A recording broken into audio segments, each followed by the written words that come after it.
Quelque part entre Annemasse et Cluses, au bord de l'autoroute, dans cette plaine haut-savoyarde où l'on voit défiler cette architecture entre empire et galaxie.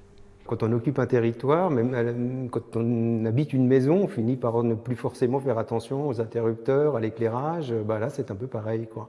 Donc effectivement, pour nous, ça a révélé des objets architecturaux, des endroits qu'on ne voyait pas ou qu'on ne voyait plus. Et pourtant, tout saute aux yeux.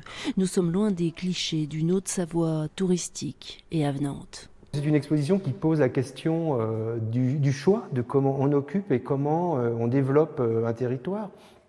Cette région qui était la plus pauvre avant le rattachement à la France, la plus pauvre de France, peut-être même d'Europe, je ne sais pas, et qui est devenue probablement une des plus riches, mais voilà, au prix effectivement d'un investissement de sa nature et de ses espaces verts, et voilà.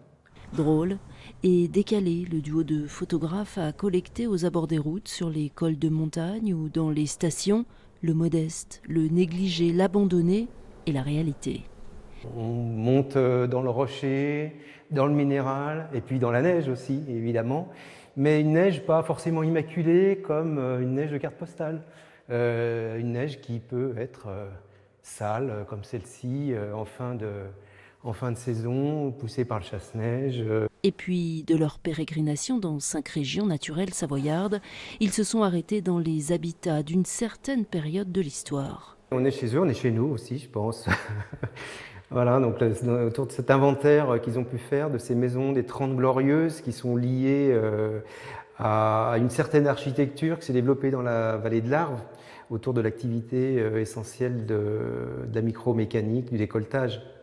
Des pavillons des ouvriers du décolletage au fantasme des promoteurs immobiliers.